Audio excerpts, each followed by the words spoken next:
Knowledge ക്ലൗഡിലേക്ക് എല്ലാവർക്കും സ്വാഗതം.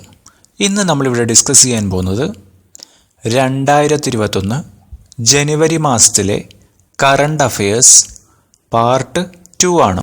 അടുത്തിടെ കുത്തിവെപ്പിനേക്കാൾ കൂടുതൽ പ്രതിരോധശേഷി നൽകുന്ന മൂക്കിൽ ഒഴിക്കാവുന്ന വാക്സിൻ്റെ പരീക്ഷണത്തിനൊരുങ്ങുന്ന ഇന്ത്യൻ വാക്സിൻ നിർമ്മാണ കമ്പനി ഭാരത് ബയോടെക്. അടുത്തിടെ കുത്തിവെപ്പിനേക്കാൾ കൂടുതൽ പ്രതിരോധശേഷി നൽകുന്ന മൂക്കിൽ ഒഴിക്കാവുന്ന വാക്സിൻ്റെ പരീക്ഷണത്തിനൊരുങ്ങുന്ന ഇന്ത്യൻ വാക്സിൻ നിർമ്മാണ കമ്പനി ഭാരത് ബയോടെക് 2021 ജനുവരി 3 ഇന്ത്യയിൽ സിറം ഇൻസ്റ്റിറ്റ്യൂട്ട് ഓഫ് ഇന്ത്യയുടെ കോവിഷീൽഡ്, അതുപോലെ ഭാരത് ബയോടെക്കിൻ്റെ കോവാക്സിൻ എന്നീ കോവിഡ് വാക്സിനുകൾക്കാണ് അടിയന്തര സാഹചര്യങ്ങളിൽ ഉപയോഗിക്കാൻ കേന്ദ്ര സർക്കാരിൻ്റെ അന്തിമ അനുമതി ലഭിച്ചത്. BPCL കൊച്ചി റിഫൈനറിയുടെ പുതിയ മേധാവിയായി അടുത്തിടെ ചുമതലയേറ്റ വ്യക്തി സഞ്ജയ് ഖന്ന. BPCL കൊച്ചി റിഫൈനറിയുടെ പുതിയ മേധാവിയായി അടുത്തിടെ ചുമതലയേറ്റ വ്യക്തി സഞ്ജയ് ഖന്ന. എയർ ഇന്ത്യയുടെ നേരിട്ടുള്ള ഏറ്റവും ദൈർഘ്യമേറിയ ആദ്യത്തെ വിമാന സർവീസ് കേരള. എയർ ഇന്ത്യയുടെ നേരിട്ടുള്ള ഏറ്റവും ദൈർഘ്യമേറിയ ആദ്യത്തെ വിമാന സർവീസ് കേരള.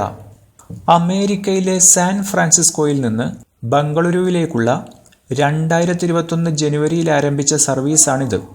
വിമാനത്തെ പറത്തിയത് 4 വനിതാ ക്യാപ്റ്റന്മാരായിരുന്നു എന്നതും ഈ വിമാന സർവീസിൻ്റെ പ്രത്യേകതയാണ്. ഇന്ത്യയുടെ കേന്ദ്ര വ്യോമയാന മന്ത്രി ഹർദീപ് സിംഗ് പുരി. സംസ്ഥാനത്തെ ആദ്യ ഹരിത ജയിൽ എന്ന നേട്ടം അടുത്തിടെ കൈവരിച്ച കേരളത്തിലെ jail Kannur special sub jail. സംസ്ഥാനത്തെ ആദ്യ ഹരിത ജയിൽ എന്ന നേട്ടം അടുത്തിടെ കൈവരിച്ച കേരളത്തിലെ jail Kannur special sub jail. ജയിലും പരിസരവും പരിപൂർണ മാലിന്യമുക്തമാക്കി സൂക്ഷിക്കുകയും കൃഷിയിലൂടെ സ്വയം പര്യാപ്തത കൈവരിക്കുകയും ചെയ്തതിലൂടെയാണ് കണ്ണൂർ സ്പെഷ്യൽ ജയിൽ ഹരിത ജയിൽ എന്ന ഖ്യാതി സ്വന്തമാക്കിയത്. 2021 ജനുവരിയിൽ അന്തരിച്ച ഇന്ത്യയുടെ മുൻ ബോക്സിംഗ് താരവും ഒളിമ്പ്യനുമായ വ്യക്തി മെഹ്താബ് സിംഗ്. 2021 ജനുവരിയിൽ അന്തരിച്ച ഇന്ത്യയുടെ മുൻ ബോക്സിംഗ് താരവും ഒളിമ്പ്യനുമായ വ്യക്തി മെഹ്താബ് സിംഗ് 1971 മുതൽ 1976 വരെ ദേശീയ ലൈറ്റ് ഹെവി വെയ്റ്റ് ചാമ്പ്യനായിരുന്നു മെഹ്താബ് സിംഗ്. അർജുന അവാർഡ് ജേതാവായ അദ്ദേഹം ബോക്സിംഗ് പരിശീലകൻ, ദേശീയ സെലക്ടർ എന്നീ നിലകളിൽ സേവനമനുഷ്ഠിച്ചിട്ടുണ്ട്. 1974 ഏഷ്യൻ ഗെയിംസിൽ വെള്ളി മെഡൽ നേടിയിട്ടുണ്ട്. അടുത്തിടെ സസ്യവർഗീകരണ ശാസ്ത്ര രംഗത്തെ മികവിനുള്ള EK ജാനകിയമ്മാൾ ദേശീയ പുരസ്കാരത്തിന് അർഹനായ മലയാളി സസ്യശാസ്ത്രജ്ഞൻ ഡോക്ടർ മാമിയിൽ സാബു.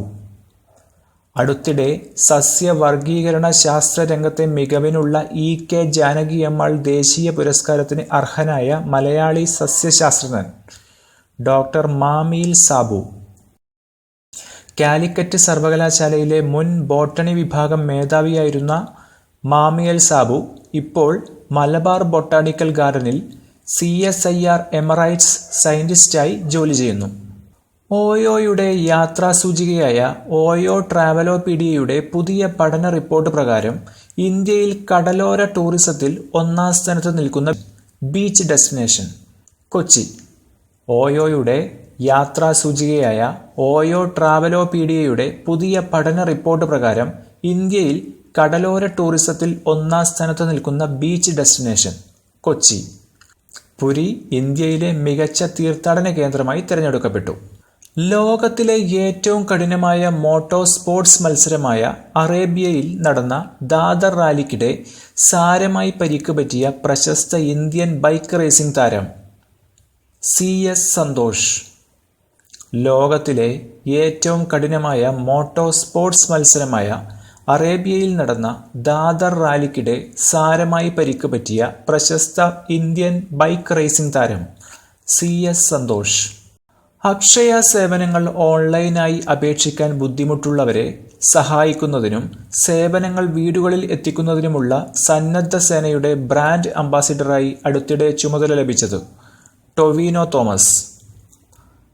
അക്ഷയ സേവനങ്ങൾ ഓൺലൈനായി അപേക്ഷിക്കാൻ ബുദ്ധിമുട്ടുള്ളവരെ സഹായിക്കുന്നതിനും സേവനങ്ങൾ വീടുകളിൽ എത്തിക്കുന്നതിനുമുള്ള സന്നദ്ധ സേനയുടെ ബ്രാൻഡ് അംബാസിഡറായി അടുത്തിടെ ചുമതല ലഭിച്ചത് ടൊവിനോ തോമസ്. 2021 ജനുവരിയിൽ അന്തരിച്ച മുൻ കേരള സംസ്ഥാന മന്ത്രിയും മുതിർന്ന കോൺഗ്രസ് നേതാവുമായിരുന്ന വ്യക്തി കെ രാമചന്ദ്രൻ. 2021 ജനുവരിയിൽ അന്തരിച്ച മുൻ കേരള സംസ്ഥാന മന്ത്രിയും മുതിർന്ന കോൺഗ്രസ് നേതാവുമായിരുന്ന വ്യക്തി കെ രാമചന്ദ്രൻ.